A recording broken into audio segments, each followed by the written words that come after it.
داخل امام عاشور.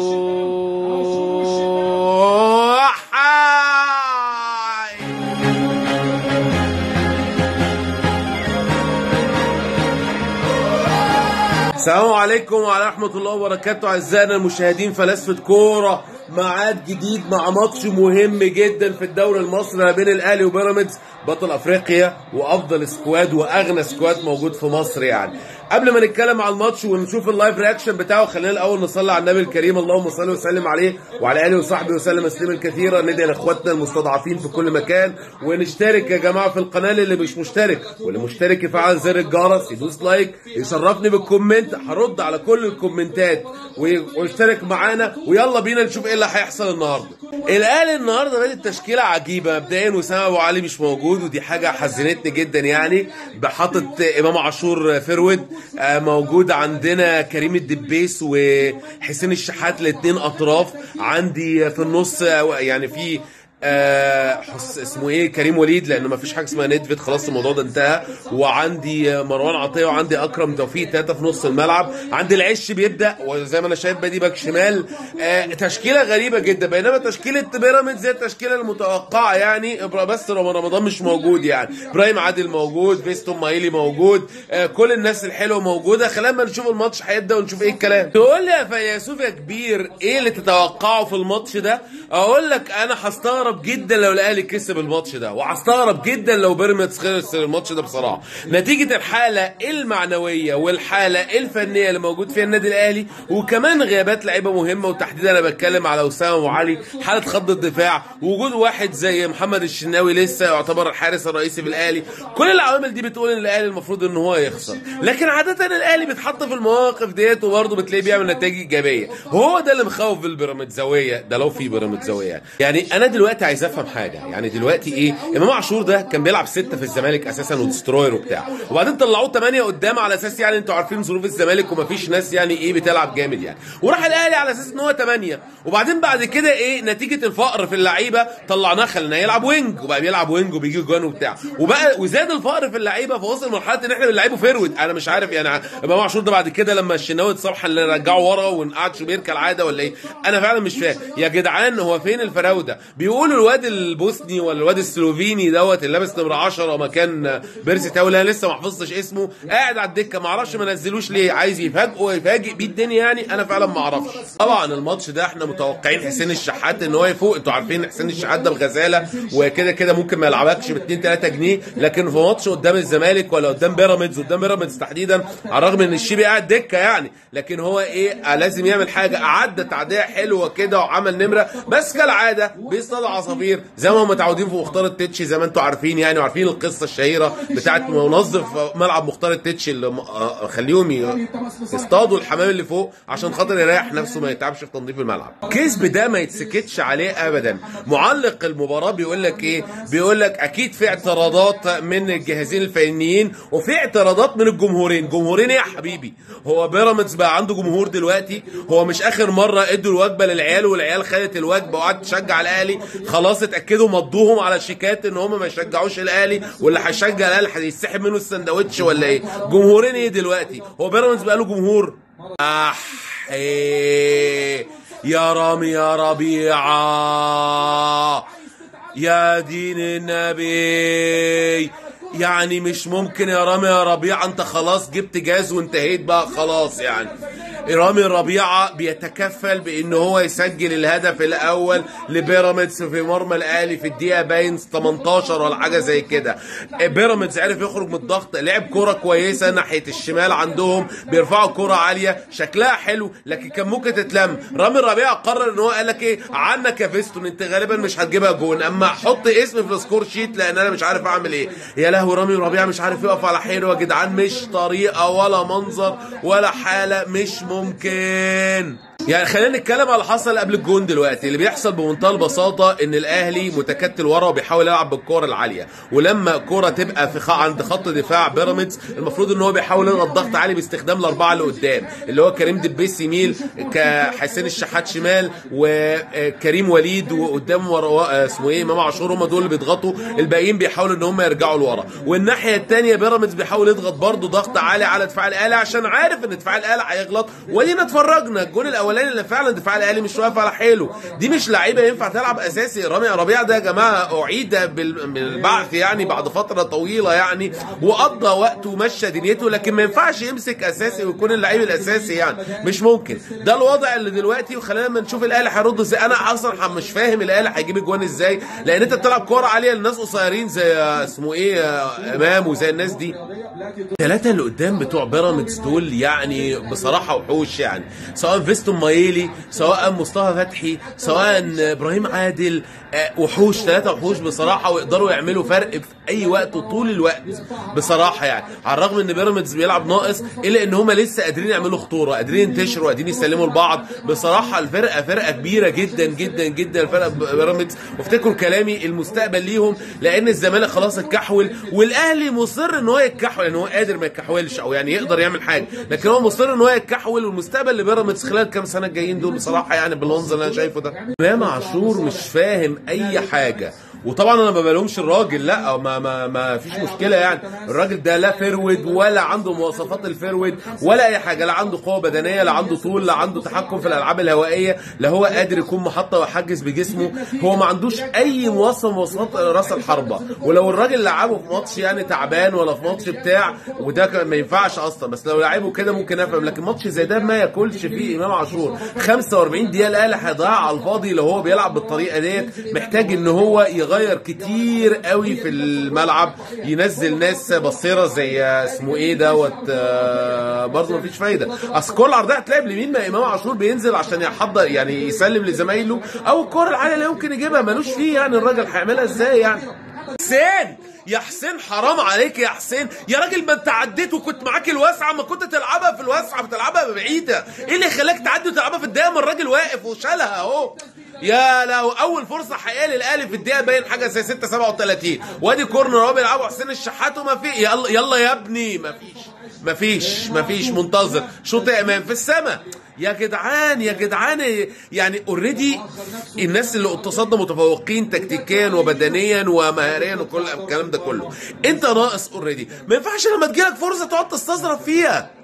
محمود البنا راجع للفار. المفروض ان الكوره كانت بره منطقه الجزاء، وكان كريم الدبيس كان بيعدي، وبعدين قام ايه تقريبا احمد توفيق قام لسعه كده ايه يعني، قلم على كوع على دراع كده في وشه. يعني هو المفروض ان احنا بنتكلم في طرد كده يعني. انا هو بقول من دلوقتي يعني، انا ما اعرفش، بس انا بشوف حاجات زي كده بتعدي عادي يعني. الكوره ديت اساسا يعني ايه يعني اللي ممكن يتحسب فيها؟ انا ما اعرفش. ايه ومحمود البنا بقى راجع وبيتمشى براحته، والناس واقفه له على الخط يعني. ايه بقى؟ طردك الجميل الواد احمد توفيق اخو اكرم توفيق. انا والله بعذر كل جهاز، مفيش بيراميدزاويه طبعا، بس بعذر كل الجهاز الفني بتاع بيراميدز، لان بصراحه مش كانوا راكبين الماتش، ده كانوا مدلدلين الماتش، ده كانوا نايمين على الماتش خالص يعني. والاهلي مش موجود، فاذ فجاه الراجل يطرد. انا ما اكدبش عليكم، بحاول ان انا افهم ايه الوضع. ماشي انا فاهم ان هو كوع، بس يعني مش عارف والله. يمكن الكرة سريعة، استنى كده ببص معاكم مرة كمان كده. ماشي الواد وقف الكرة اهو، عدى اهو، هو ده انا يعني هو كوع كده خاطف سريع كده. هو تقريبا طرد الواد احمد توفيق عشان سمعته بس مش اكتر يعني، لان احمد توفيق ده راجل معروف ان هو بيضرب، ومعروف ان هو يعني ايه راجل خشن جدا وعنيف جدا. واكرم توفيق راح يكلم اخوه وقال له يلا يا ريس بقى، يلا اطلع بره بقى، صباح الفل اديك عملت المطلوب، ويعني ايه خدت الطبيعي بتاعك. الواد يعني واخد كذا كارت احمر، انا شفتهم من ضمنهم اكتر من واحد قصاد الاهلي. جايز يكون الطرد اتعمل بسبب ده، وجايز يكون فعلا في اعاقه. يعني انا شفت يعني في حاجه، اصل الواد كريم الدبيس راجل يعني ايه صغير على ان هو لسه يمثل يعني ويلبس الحوارات دي يعني. بس اللي حصل ان بيراميدز فجاه الدنيا باظت منه، وفرصه للاهلي ان هو يقدر يخش الماتش. بس انا برضو مش عارف هيخش الماتش ازاي، هو ما بيعرفش يجيب اجوان وما عندوش اي فرص. الشوط الاول يخلص بالوضع التالي، ان بيراميدز كان راكب الماتش طول ما هو كان 11 لعيبه وكان قادر يعمل حاجه. بعد ال10 دقائق اللي كان فيهم حميه البدايه من الاهلي جابوا هدف من رونالد صديقه بالاستاذ رامي ربيعه. بعد كده بيراميدز كان بيقسم على الماتش وكان يقدر يضيف الثاني. الاهلي تايه لان هو ما عندوش اي جمله هجوميه ولا اي حتى عنصر هجومي يقدر ان هو يساعده ويعمل بيه اي حاجه، لحد ما حصل الطرد من احمد توفيق، واحمد توفيق خرج. الاهلي المفروض ان هو بدا يضغط، ومع ذلك المرتد بتاع بيراميدز خطير وعرفوا يعملوا اكتر من فرصه. الاهلي بيهاجم لكن بلا شكل بلا معنى، ملوش غير فرصه مهمه انا شفتها، هي الفرصه بتاعت حسين الشحات. وبصراحه ربنا انا منتظر يعني شقلبه تحصل في التشكيله وشقلبه تحصل في الطريقه عشان خاطر الاهلي يقدر يعمل حاجه، خاصه ان هو بيلاعب فرقه في الاول وفي الاخر عندهم 10 لعيبه. اي نعم هم لعيبه كبار بس عندهم 10 لعيبه. خلينا نشوف. الشوط الثاني ابتدى ما بين النادي الاهلي ونادي بيراميدز، ومارسيل كولر اول مره او يعني من المرات اللي انا انبسطت ان هو عمل فيها تغيير بين الشوطين، وده منطقي لان هو لو عمل حاجه غير كده بيهرج بصراحه. نزل الفيرود اللي هو جراديشار ده ونزل عمر كان عبد الواحد، فكده هيرجع بقى الواد تقريبا بقى اسمه ايه دبيس هيبقى هو الباك الشمال، وعمر كان عبد الواحد هيطلع لقدام بقى. والمفروض ان يعني امام عاشور هينزل تحت ياخد مكان يعني كريم وليد، والمفروض بقى ان جراديشار ده هو الفيرود. ده المفروض اللي انا متخيله، انا لسه هشوف بقى وادينا اقول لكم واحنا قاعدين اهو. اسود ضربه جزاء، الله يخرب بيتك يا هاني، الله يخرب بيتك يا هاني واللي انت عملته يا هاني. ايه هاني اللي انت بتعمله ده يا هاني؟ ايه هاني؟ ابراهيم عادل لبسه ضربه جزاء يعني ايه عسليه. استنى ما اشوف. ماشي. يا حبيبي جايب رجله، انا شايف ان هو جايب رجله بصراحه جوه منطقه الجزاء. ايه السذاجه اللي انت فيها دي يا محمد يا هاني؟ مش فاهم في ايه الهبل اللي احنا فيه ده يا ابني، احنا ناقصين يا ابني. وداخل مصطفى فتحي، والمفروض بقى ان احنا كاهلاويه يعني معتقدين ان الشناوي ممكن يعمل حاجه، يعني كان غيرك اشطر، يعني كان غيرك اشطر. ولسه في شويه احتكاكات ولسه في شويه خناقات ولسه ما فيش فايده، والناس قاعده تضرب في بعض. ويعني كانوا عاملين جو بقى ايه اللي هو اخلاق رياضيه وروح رياضيه وطلعوا الكور ويستطبوا على بعض. لكن ما شاء الله يعني مع اول تاتش ومع اول لمسه الناس كلها هتضرب في بعض. داخل حبه الكرز الزملكاويه عاشق بيراميدز داخل، طبعا هيجيبها جون، وطبعا جابها جون. ودى الشناوي ناحيه اليمين وحطها ناحيه الشمال، و2-0 البيراميدز. الناقص 10 يعني ناقص لعيب على النادي الاهلي اللي قاعد بيتفرج في بدايه الشوط الثاني في الدقيقه باين 50 ولا حاجه زي كده. مش ممكن بصراحه. ايوه بقى، ايوه هو ده المطلوب، ان الدنيا وهي كأن مفيش اي حاجه حصلت. رامي ربيعه اخيرا بيحاول ان هو يعمل حاجتين، الحاجه الاولانيه انه يحسن الخطا ويصلح الغلط الكارثي اللي عمله، والحاجه الثانيه ان السلاح الاساسي للنادي الاهلي اللي يجيب بيه جوان اللي هو الكره العرضيه وتحديدا الضربات الثابته يتفعل، لان النادي الاهلي ما عندوش حاجه ثانيه يعملها لحد دلوقتي طول الماتش. في الدقيقه حاجه و50 مفيش بعدها بجونين، بعد دقيقتين النادي الاهلي يجيب جون ويقلص الفرق وترجع تاني 2-1. وخلينا ما نشوف. حلوه يا رامي، حلوه يا رامي وحلوه يا حسين، وانا منتظر حسين في الماتش ده بصراحه. والتاني الهدف الثاني جراديشار مفيش بعدها بدقيقه الجون الثاني، هدف التعادل جراديشار. اول لمسه، ثاني لمسه بصراحه، اول لمسه ضرب فيها وليد الكارتي، ثاني لمسه بيجيب هدف التعادل للنادي الاهلي. طب يا جدعان، طب ما دام الراجل جاهز كده ما بيلعبش ليه من الاول؟ ليه ضيعنا ال 45 دقيقه اللي ما لهمش لازمه دول؟ لا اله الا الله. الهدف الثاني 2-2 في الدقيقه 54 او 53 ولسه بدري. الكوره برضو ملعوبه طويله على العارضه البعيده بتترد جوه ال6 يارد وحد بيتكلم. كمل نفس اللي حصل في الجول الاولاني، بس الجول الاولاني حطها رامي، الجول المره دي بقى اللي لعبها الواد اسمه ايه، لعبها للواد جراديشار. بس امام عاشور مزاجه حلو، الواد جراديشار لقاه حظه حلو. الهدف الثاني يا مسهل يا لهوي. حلوه يا مروان، شوطه حلوه جدا جدا جدا من مروان عطيه. الاهلي الشوط الثاني حاجه ثانيه خالص، تحس كان هم يعني ايه على راي خالد الغندور، خالد الذكر، اللي قال لك الاهلي يعني بيلعب شوط واحد، ولو كان شوط واحد الاهلي كان زمان مش عارف الاهلي اخير ده كلام فارغ من الكلام اللي انتوا عارفينه يعني. الشوط الثاني حاجه ثانيه خالص خالص خالص بصراحه، وده تاثير وجود واحد زي جراديشار. عمر كان عبد الواحد كان المفروض يبدا من الاول بدل كريم الدبيس بدل الحاجات دي كلها، بس يمكن يمكن جده كولر عايز يعني ايه يلعب 45 دقيقه في الاول و45 الدقيقه الثانيه يحاول ان هو يقلب بيها الماتش زي ما بيعمل معظم الوقت، ده تقريبا الوضع يعني. يا امام والله جراديشار وامام عاملين مع بعض صناعه يا جدعان. جراديشار ده طب ما فيرود يا جدعان، احنا عندنا فيرود الراجل بيستلم وبيسلم جوه منطقه الجزاء.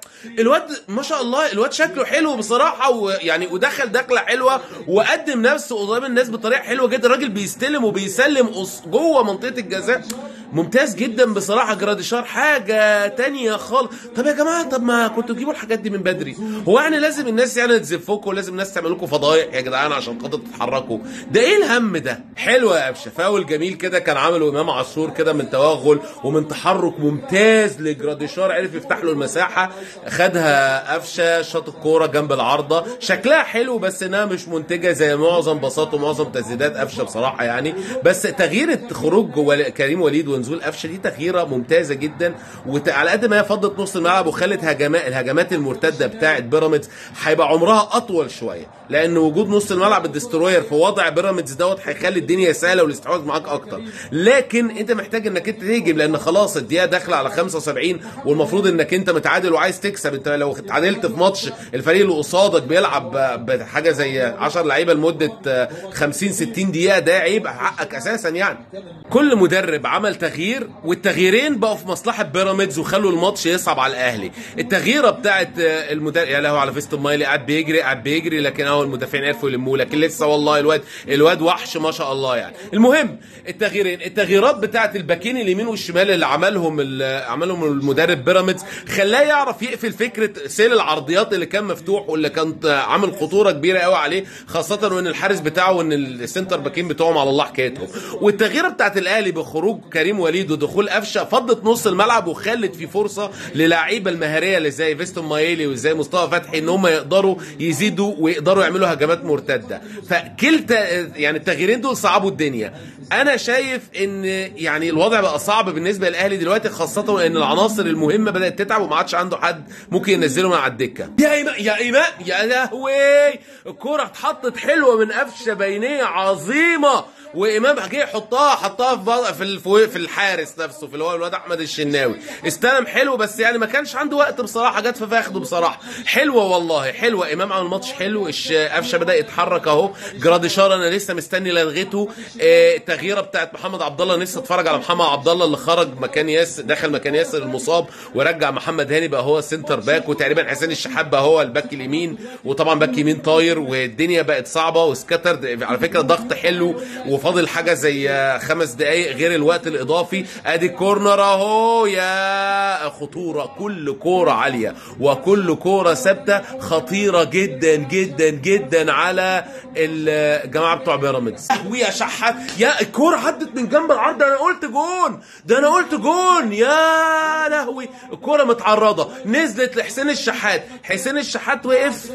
هو يا لهوي، ده الواد احمد سامي داخل دماغ في دماغ في الواد، يا لهوي الكوره عدت جنب العرض، داخل دماغ في دماغ في الواد. هي الكوره ديت اتحسبت في الدوري الانجليزي على صليبه ضربه جزاء بصراحه في ماتش برايتون، لكن طبعا هي ما بتتحسبش عموما، هي بس اتحسبت في هناك مره واحده كده وخلاص، زي حاجه من الحاجات. زي ما قلت انا الكوره ديت اتحسبت ضربه جزاء قدامي في الدوري الانجليزي من اسبوعين ولقطتني يعني لما كنت بتفرج على ارسنال يعني. المفروض ان احمد سامي داخل يا نهار اسود، بدل ما يشيل الكوره شال دماغ جراديشار، ده جراديشار تقريبا، يا لا شال دماغ جراديشار جوه منطقه الجزاء يعني. المفروض ان يعني ايه لو اتحسبت فضربه الجزاء اللي بحكي عليها دي المفروض انها تتحسب، لو ما اتحسبتش يبقى ضربه جزاء الثانيه كانت اونطه اللي انا بحكي عليها تاني بتاع الدوري الانجليزي بتاعت الارسنال قدام برايتون يعني.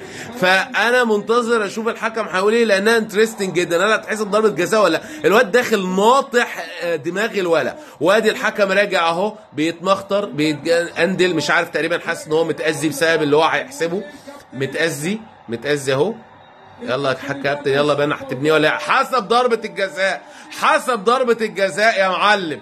ضربة جزاء للنادي الاهلي في الدقيقة 88 بعد ما الوقت سامي شال دماغ جراديشار كده بطريقة، دي جراديشار اهو عمل جون وعمل ضربة جزاء اهو. وطبعا لعيبة بيراميدز يعني طار صوابهم زي ما بيقولوا باللغة العربية يعني، كمية انذارات لصديق قبولة اللي نزل بديل والشناوي ومش عارف سامي وده والناس. انا لو مكانهم دمي يتحرق بصراحه، بغض النظر ضربه الجزاء ديت صح ولا غلط. انا فكره ان انا كنت متقدم على الاهلي 2-0 وانا المفروض ان انا ناقص لعيب، فاذ فجاه انا على اخر الماتش الاقي نفسي بيتحسب عليا ضربه جزاء واحتمال، واذا جت وان شاء الله تيجي يعني، واذا جت فالمفروض ان انا هتغرب في الماتش، حاجه تحرق الدم جدا. وكميه هورات وكميه تراش هنسمعه في الاعلام بالذات من اخواتنا الزملكاويه، مش عايز انا بقول لكم من دلوقتي كميه تهري هنسمعه من كبير القاصين وهنسمعه من الناس الصفراء اللي موجوده في الاعلام، حاجه فظيعه جدا جدا جدا. ربنا يستر. وداخل امام عاشور هو اللي هيشوط ضربه الجزاء. ضربه الجزاء حصل عليها نوش كتير قوي قوي قوي قوي.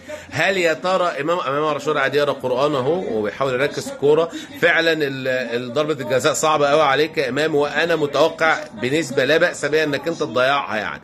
قاعدين منتصرين. هل يا ترى هنشوف الناس بتفرح ولا يا ترى هنشوف يعني لعيبه بيراميدز بتفرح؟ ادي داخل امام عاشور هيضيعها. الباشا حب يخرب بيت اشتم امك يعني. طيب يعني اعمل ايه؟ طيب حب يحطها بانينكا، خبطت في العارضه وطلعت بره يعني. يا ابني انت مش هتبطل يا ابني الحركات دي يا امام عاشور يا حبيبي؟ ما كنت تشوط الكوره عادي زي الناس. هو ده وقت؟ انت فاكر نفسك زين الدين زيدان في نهائي كاس العالم عشان تحط الكوره ديت؟ ده زين الدين زيدان يا ابني، وفي اخر ماتش ليه وفي نهائي كاس عالم، وده زين الدين زيدان يا ابني. انت فاكر نفسك مين يا ابني عشان خاطر تحط الكوره بالشكل ده؟ ايه يا امام اللي انت بتعمله ده؟ يا ساتر على المنظر. زهقت من المنظره الزملكاويه والحركات القرعه ولازم نشتغل السوشيال ميديا ولازم نعمل لقطات عشان خاطر نعمل اللي هو شفت بقى وبتاع. ما تشوط يالا عادل يالا وتدخلها جوه الجون. ده ايه الهم ده؟ سلام عليك يا عمر يا تعديه حلو مش شيبي يعني. ايه يا سلام، داس على الكوره وحطها بوش رجله جميله، لكن انما المدافع شالها وتترد ويشوطها قفشه في السما كالعاده. عايزين نغير مدرب التسديدات ده يا جماعه عشان انا زهقت من الشوط اللي بتتشاط فوق العارضه دي يا جدعان. حرامي يعني، بدل ما تسيطر على الكوره وتطلعها لقدام عشان نعمل هجمه كمان، لا بيطلعها في اوت لبيراميدز. انا اقدر اقول تقريبا كده الماتش خلص بصراحه لاجل الامانه يعني. انا شايف ان هو ماتش يعني متكافئ جدا جدا جدا والنتيجه عادله، بغض النظر بيراميدز كان بيلعب ناقص 10 يعني حاجه زي 60 دقيقه ولا اكتر، حاجه في المعنى ده. لكن بصراحه يعني بصراحه بيراميدز يستاهل. وادي حتى كره عاليه جدا والشناوي طالع بيهرج، الشناوي طالع يهرج، لكن اهو الحمد لله عدت اهو. وادي اخر هجمه. هل يا ترى هيصفر قبلها ولا ادي امام بيعدي اهو؟ مفيش خلاص، وبيصفر الحكم وبينهي اللقاء. زي ما قلت انا شايف انها نتيجه متكافئه بصراحه يعني. بيراميدز ما كانش يستاهل انه يخسر عشان مجموعه من الاسباب. اول حاجه ان هو كان 11 كان في افضل شكل وفي افضل حاله ممكنه بصراحه يعني، وكان قادر على الاهلي جامد اللي كان بادي بشكل غلط جدا، والشوط الاولاني ضيعه تقريبا تماما، خلاه يعني ما يكونش موجود اصلا النادي الاهلي. الشوط الثاني الاهلي نزل بلعيبه مهمه زي عمر كمال وزي جراديشار وامام عاشور فاق وقفشه عمل شغل كويس وكل الامور دي كلها. لكن بصراحه بيراميدز والمدرب بتاعه عمل شويه تكتيكات ممتازه حاول يلم بيها الدنيا، كان قال الماتش معظم الوقت بصراحه. ولو ان الاهلي كان هيكسب، لكن طبعا نقول ايه، فزدكه امام عاشور ضيعت المكسب من الاهلي، وفي الاخر النتيجه خلصت 2-2 يعني. يلا انا شايف ان هو يعني ايه نتيجه معقوله. هنسمع صياح كتيره عن القرارات التحكيميه، لكن انا شايف ان معظم القرارات التحكيميه الى حد ما مقبوله، ما فيهاش مشكله حقيقيه يعني. وفي النهايه فلاسفه يعني. اتمنى منكم ان انتم تصلوا على النبي الكريم مره ثانيه، اللهم صل وسلم عليه، وندعي لاخواتنا المستضعفين في كل مكان وبالذات في فلسطين. وطبعا اتمنى اللي مش مشترك في القناه يشترك ويفعل زر الجرس كده ونشترك في البلاتفورم بتاعت فلاسفه كوره اللي على التيك توك على الانستجرام على الفيسبوك. واشوفكم ان شاء الله الحلقه الجايه. يلا سلام عليكم.